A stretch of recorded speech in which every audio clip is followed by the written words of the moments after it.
Drivers who pick up hitchhikers, have you ever seriously regretted picking someone up? What happened?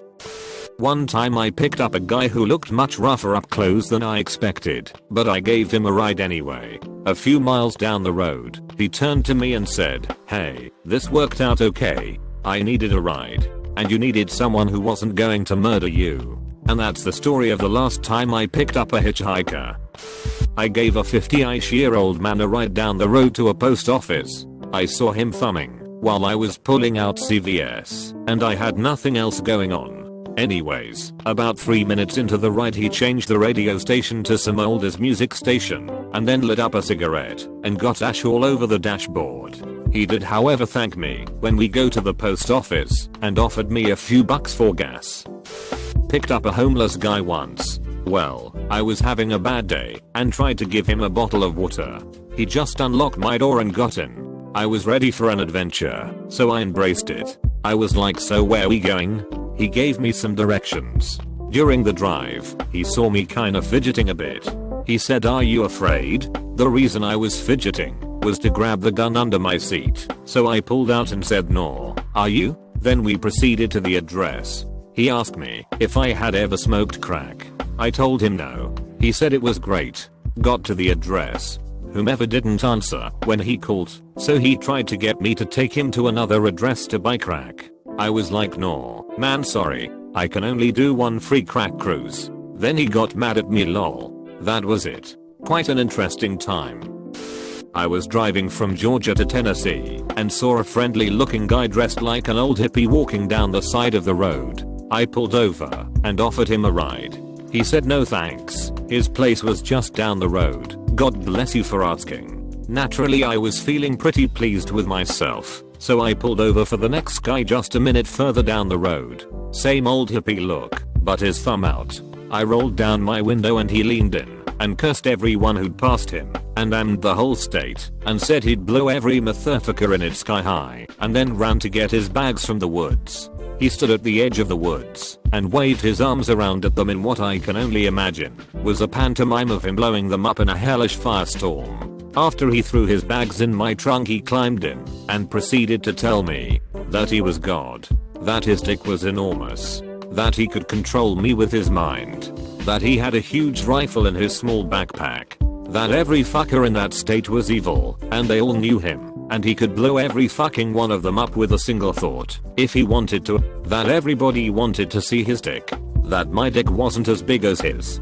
that I wanted to see his dick, that the government was trying to murder him, that he was making me exist, all peppered with fucking fuckers motherfuckers etc. Alternating between fast talking and outright yelling at me, "I'm God. I'm fucking God. You got that? How you fuck?" I said. "Do you fucking got that?" I was half convinced he would kill me or whip out his massive dick right there beside me. I stopped at a McDonald's, ostensibly for food, but in truth to drop him off. He went inside and berated the clerk for being fat. I told him he couldn't travel with me anymore and took his bags out of my trunk, and he cursed me to hell forever as I pulled away. And I never picked up a hitchhiker again. My brother and I picked up two guys years ago. 15-minute ride to town. My brother rolls up a big Cheech and Chong joint and proceeds to get them blasted. Ask them where they want off. They say court offices as they are going to see their probation officer. We just laughed and said good luck with that. Don't see many hitchhikers around here anymore. Southern Ontario, and the ones I do see are crack whores, so like a big nope. It's December 2009. I'm about to deploy, and I have to drive my car across the country to drop it off at my brother's to look after. I picked up a guy somewhere on 990, not sure where. The states kind of blend together when you have to drive over 1k miles a day. He smelled like old wet laundry, but he didn't try to talk, which made it bearable. I drove for a few hours and dropped him off at a truck stop he requested, right along the highway, so it's whatever. I lose maybe 10 minutes total. Then I bought some gas and snacks and got back on the road. I had a full tank and continued driving non-stop, passing lane the whole way until I was almost out and had to stop for more fuel. As I enter this gas station I see a familiar figure in this food court area and can't believe my eyes. It's him. It's the hitchhiker. He looked over his shoulder at me and smiled like he knew what was going through my mind, and then went back to eating without saying a word. I was freaked out for days. Not only was the coincidence uncanny, but how the fuck did he beat me there? My family lived in Africa for several years and everyone hitchhikes there. We had a pickup truck, so would often pull over, and people would pile in until there wasn't any room left. Then you'd drive on your way and people would hit the cab roof to tell you where to stop. If we were driving anywhere, you can pretty much bet we had someone in the back. Once we were driving someplace during the rainy season. It wasn't raining right then, but there were huge puddles all over the road. We were young kids, so my dad started driving through puddles really fast to make a huge spray, and we'd all get excited and cheer. After about 10 minutes of splashing, we get a bang on the roof, and my dad was like, shit. We had someone in the back. He'd completely forgotten, poor guy was drenched. Had to apologize profusely. I regretted picking someone up once. I've picked up a few hitchhikers before, usually without any sort of issues, and most of them were actually quite pleasant. I don't have any stories of me being murdered or kidnapped or raped or anything dramatic or exciting like that with hitchhikers, but one time this drunk guy vomited, pissed and bled all over my backseat. That was a weird day. I had just moved to the city from the middle of nowhere and didn't quite know my way around yet. I had just ended my workday around 2 AM. It was raining and cold. I did not know my way and ended up turning the wrong direction toward a not so nice area. I saw this girl in a bright pink dress and heels walking down the street, occasionally turning around to look at the cars driving by. I had never seen a prostitute before. I had no idea how to tell. To me, she looked like a younger girl who had the misfortune of walking home from a club in the rain. At first I passed her, then pulled a U-turn at the next light and pulled up beside her. That's when reality set in. I go to roll down my window and, seemingly blinded by the rain, was met not by a young girl, but Manberpig in a pink mini. I sort of stuttered and asked if she was okay, to which she responded, $10 will get ya anything. I politely said no and asked if she wanted a jacket or umbrella. I gave her both, told her to stay safe and sped away. I haven't tried to pick up people in the city since.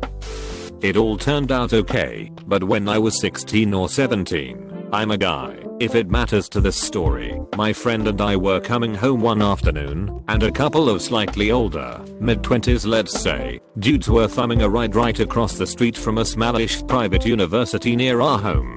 I decided to give them a lift, even though it would only be about a mile or two until we would be at our destination.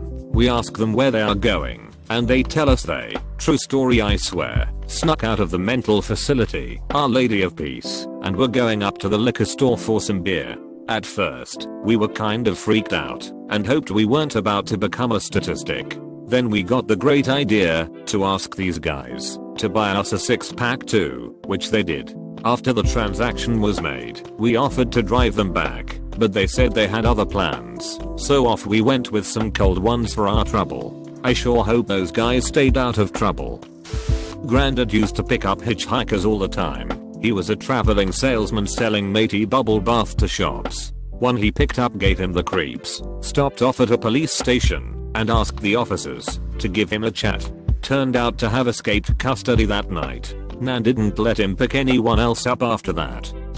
About 10 years ago, I was hitchhiking from one town to the next, and got picked up by an older gentleman. Everything was going fine, and we were having a normal conversation when suddenly he says, "Put your head out the window." Now, I looked at him in disbelief as he was rolling it down for me from his door. Electric, obviously. He said, "I'm serious."